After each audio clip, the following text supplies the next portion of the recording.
దేవుని బిడ్డలారా, ఈ దినము కీర్తనలు 2వ అధ్యాయము 8వ వచనాన్ని ధ్యానిద్దాం.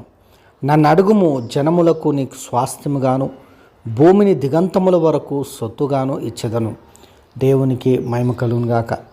దేవుని బిడ్డలారా, దేవుడు స్వయముగా తాను వాగ్దానము చేస్తూ ఉన్నాడు. నన్ను అడుగుము అని తెలియజేస్తూ ఉన్నాడు. నిజముగా దేవుని అడగక చాలామంది ఏమీ పొందుకోవటం లేదు. అంతేకాకుండా దేవుణ్ణి అడిగినా కూడా వారు అనేకమైన వాటిని కలిగి ఉన్నందున వారు పొందుకోవటం లేదు. అంటే దేవుని చిత్తానుసారముగా అడగనందున వారు పొందుకోవటం లేదు. ఒకవేళ అడిగిన వారిలో కలహాలు ఉన్నందున వారు దేవుని నుండి ఏమి కూడా పొందుకోలేకపోతున్నారు. అయితే దేవుడు గొప్ప వాగ్దానం ఇక్కడ ఇస్తూ ఉన్నాడు. నన్ను అడుగుము, జనములన్నీ స్వాస్థ్యంగాను భూమిని దిగంతముల వరకు సొత్తుగాను ఇచ్చెదను.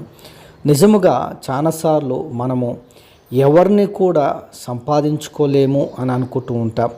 అయ్యో, నేను ఒక్కరిని కూడా రక్షించలేకపోతేని అని బాధపడుతూ ఉంటాం.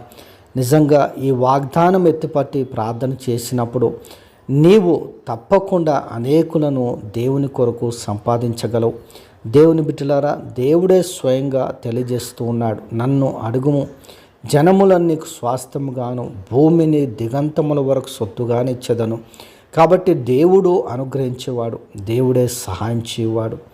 ప్రతి విషయంలో కూడా దేవుడే నడిపిస్తాడు. దేవుని బిడ్డలారా, ఆత్మల భారము కలిగి మనము దేవునికి ప్రార్థన చేసినప్పుడు దేవుడే ఆత్మలను మన యొద్దకు నడిపిస్తాడు. ఎందుకంటే ఆయన వాగ్దానం ఇచ్చే, ఆయన వాగ్దానమును నెరవేర్చే దేవుడు. కాబట్టి దేవుడు అట్టి కృప మనకు అనుగ్రహించునుగాక. ఆమేన్.